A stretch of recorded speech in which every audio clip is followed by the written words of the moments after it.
Heri ya sikukuu ya uhuru.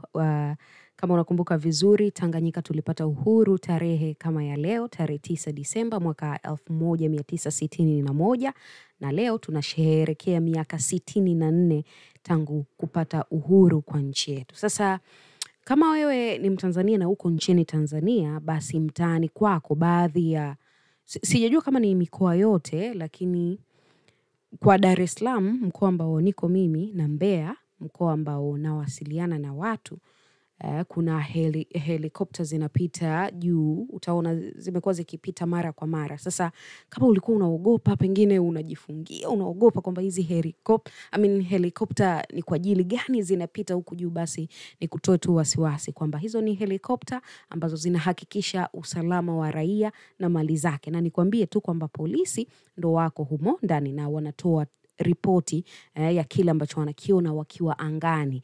Wanaripoti usalama wa raia na mali zao. Sasa nimekutana na hii post ya Jeshi la Polisi Tanzania kupitia akaunti yao ya Instagram, inafahamika kama police.tanzania, ambapo hii ni video ambayo inaonyesha mkoa wa Mbeya kwa juu, wao wako kwa juu kwenye helikopta, unaisikia kabisa ikiwa inalia mlio wa helikopta, unajua. Alafu kwenye posti hii walioipost wameandika hivi: hali ya usalama katika jiji la Mbeya ni shwari. Jeshi la polisi kwa kushirikiana na vyombo vingine vya ulinzi na usalama limeendelea kuimarisha usalama. Kwa hivyo kama wewe ni mkazi wa Mbeya, unaona helikopta inapita juu angani na unaogopa, pengine unawaza ni nini hiki ambacho kinaendelea. Lakini pia kama ni mkazi wa mkoa wowote nchini Tanzania, unaona helikopta zinapita juu, unaogopa, pengine unawazia usalama wako, basi nikwambie tu, nikuhakikishie kwamba hivyo ni vyombo vya usalama vinahakikisha kwamba raia na mali zao wako salama kabisa. Na kwa kukuhakikishia hilo, hii ni taarifa kutoka kwenye ukurasa rasmi wa Jeshi la Polisi Tanzania, likitoa taarifa kuwa wakiwa wanaonea kutoka umbali wa juu, wanaona kabisa jiji la Mbeya liko shwari kabisa, liko salama kabisa, kuanzia mali na raia wenyewe wako salama kabisa. Kwa hivyo kuanzia sasa kama unaiona helikopta juu, usiogope kabisa, au ni vyombo vya ulinzi na usalama wanahakikisha usalama wa raia na mali zao.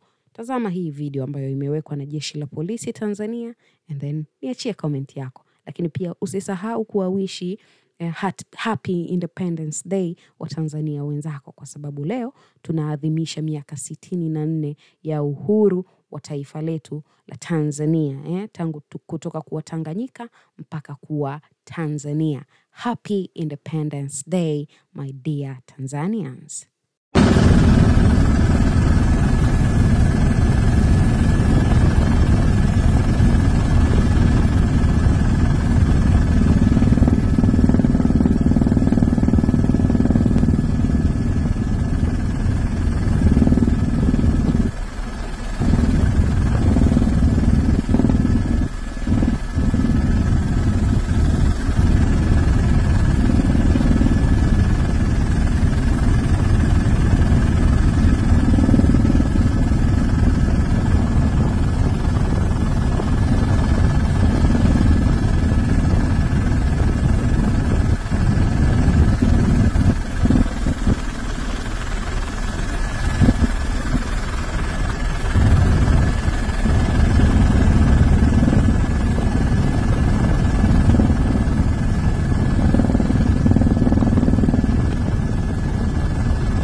Dia mau motor kembali nih.